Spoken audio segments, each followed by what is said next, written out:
मंजिल तो मिल ही जाएगी भटकते ही सही, गुमराह तो वो हैं जो घर से निकले ही नहीं। आज नीलेश अपने आप को बहुत धिक्कार रहा था, क्योंकि उसे लग रहा था कि जीवन में कुछ भी बनने में वो कामयाब नहीं रहा। आज मुंबई में आए हुए उसे पूरा 1 वर्ष हो गया था।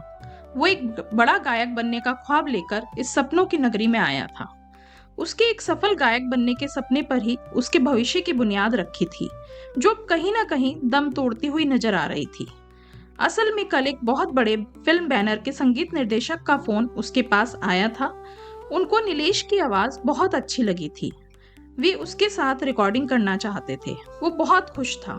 उसे लग रहा था कि मानो वर्षों की कठिन मेहनत और तपस्या का फल अब उसे मिलने ही वाला है। उसके सपने पूरे होने वाले थे। पूरी रात उसकी आंखों से नींद गायब थी। सुबह नियत समय पर तैयार होकर वो खुशी खुशी फिल्म स्टूडियो पहुंच जाता है, जहां फिल्म संगीत निर्देशक ने उसके गाने की धुन और गाने के लिए उसको बुलाया था। थोड़े इंतजार के बाद जब संगीत निर्देशक से उसकी मुलाकात हुई, तो उन्होंने उसके गाने की आवाज और धुन की बहुत तारीफ की और उसके साथ रिकॉर्डिंग भी की। उसके पश्चात उसे थोड़ी देर बैठने के लिए बोला गया और उसके बाद उसको एक कॉन्ट्रैक्ट पढ़ने के लिए दिया गया।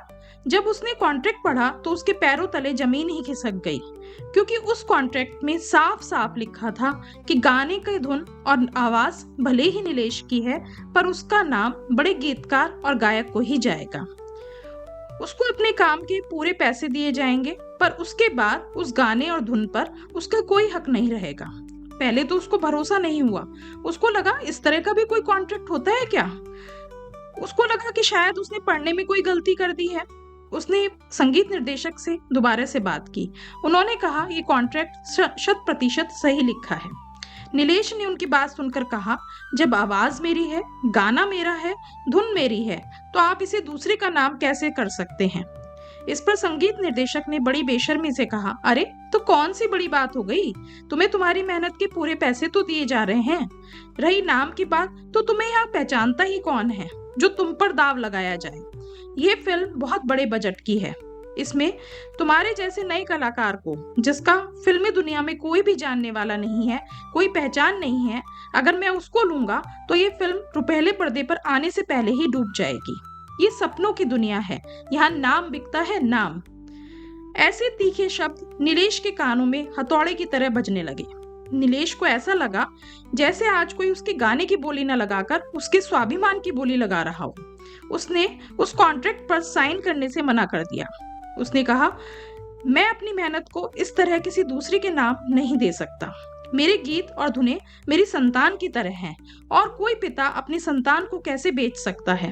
उसकी ऐसी बातें सुनकर संगीत निर्देशक बोला कि ऐसी बातें किताबों में ही अच्छी लगती हैं, पर वास्तविकता उससे कोसों दूर होती है। वो आगे कुछ भी ना सुन सका। जब वो स्टूडियो से बाहर निकलने लगा, तब उस संगीत निर्देशक ने व्यंग्यात्मक हंसी हंसते हुए कहा कि तुम्हारे जैसे हजारों लोग यहाँ संघर्ष करते हुए आते हैं और गुमनामी के अंधेरों में खो जाते हैं। तुम्हें तो फिर भी अपने गाने के लिए अच्छा पारिश्रमिक मिल रहा है। तुम जिसको ठुकरा रहे हो, बहुत सारे लोगों को तो वो भी यहाँ पर नसीब नहीं होता। माना सपनों की नगरी है, पर जीने के लिए और हकीकत के लिए यहाँ पर पैसा चाहिए। कल को जब तुम्हारे पास खाने के पैसे भी नहीं होंगे, तब तुम्हारी अकड़ नीचे आएगी। आज उसकी सारी उम्मीदें टूटकर बिखर गई थी। वो भारी कदमों से चलते हुए पास के पार्क की एक बेंच पर अपने गिटार के साथ बैठ गया। आज जो भी कुछ हुआ था, उसने उसके सपनों की दुनिया पर गहरा तुषारपात किया था। उसे याद आ रहा था कि उसके मध्यम वर्गीय पिता ने उसके सपनों की खातिर किस प्रकार परिस्थितियों से समझौता किया था। वही निधि, जो कि उसकी प्रेमिका थी, उसने भी उससे शादी की खातिर अपने उद्योगपति पिता से 1 साल का समय मांगा था। आज उसे अपने बीते हुए पल का एक एक पल याद आ रहा था। निधि और नीलेश अपने सबसे अच्छे दोस्त की बहन की शादी में मिले थे। दोस्त की बहन निधि की सबसे अच्छी दोस्त थी। उस शादी में हर कोई नीलेश के व्यवहार और महफिल में रंग जमाती आवाज का कायल हो गया था।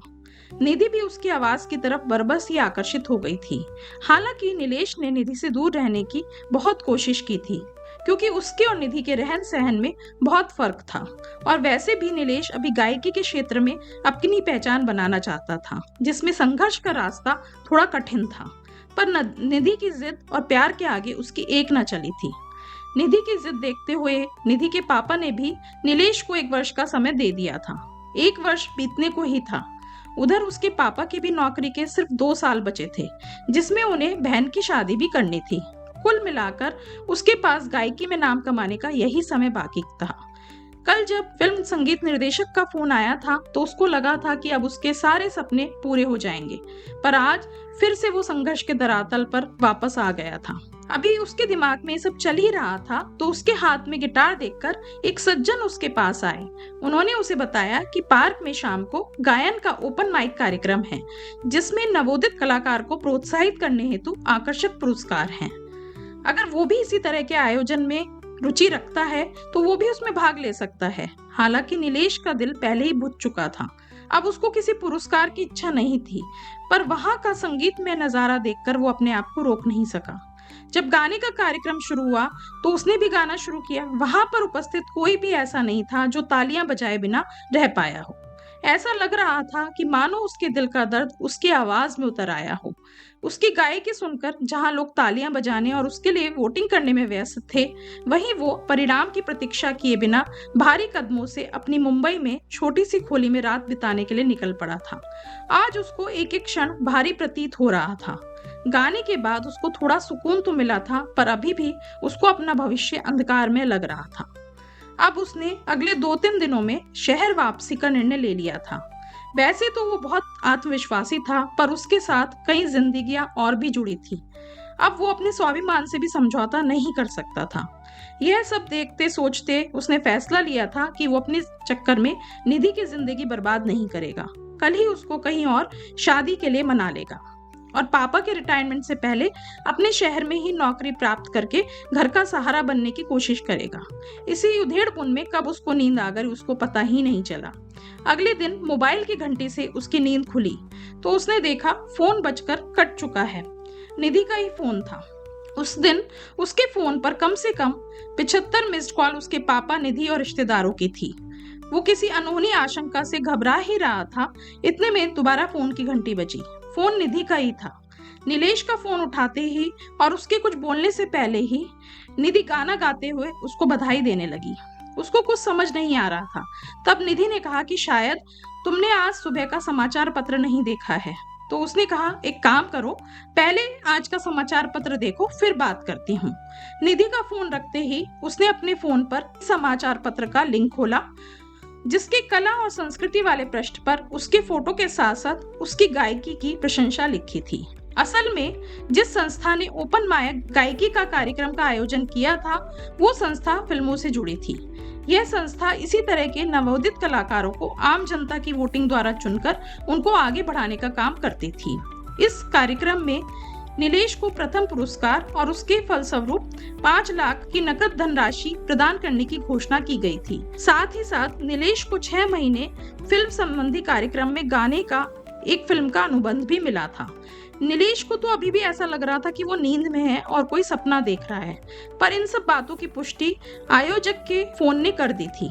नीलेश ने सोचा ना था कि एक पार्क में आयोजित इस तरह का ओपन माइक कार्यक्रम, जिसके बारे में उसने अक्सर अपने दोस्तों से सुना था, पर इस तरह के कार्यक्रम को कम आंकते हुए कभी उसमें भाग नहीं लिया था, आज उसकी किस्मत बदल देगा।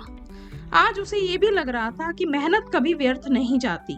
आज उसकी सच्ची लगन और स्वाभिमान ने उसके लिए एक नया रास्ता तैयार कर दिया था। आज वो समझौते की गर्त से भरे दलदल में गिरने से बच गया था। वो अभी ईश्वर का धन्यवाद कर ही रहा था कि निधि के घर वाले, उसके घर वाले सब एक साथ वीडियो कॉल पर थे। दोनों के ही परिवार वालों ने उनके विवाह की सहमति दे दी थी। तो दोस्तों, कैसी लगी मेरी ये कहानी? आज की मेरी ये कहानी थोड़ा अलग है, पर आजकल जगह जगह ये ओपन मंच और ओपन माइक कार्यक्रम होते हैं, जो वास्तव में नई प्रतिभा को आगे लाने में काफी सहायक सिद्ध होते हैं। मेरी सोसाइटी से जुड़े पार्क के ऑडिटोरियम में भी आए दिन इस तरह के आयोजन होते हैं, जिसमें नूतन कलाकारों को नए अवसर प्राप्त होते हैं। इसलिए घबराना नहीं चाहिए, क्या पता किस मोड़ पर मंजिल मिल जाए। तो दोस्तों, कैसी लगी आपको ये कहानी? अगर अच्छी लगी हो तो अपने कमेंट जरूर लिखें, प्रतिक्रिया जरूर दें और हमारे चैनल को लाइक, सब्सक्राइब अवश्य करें। धन्यवाद।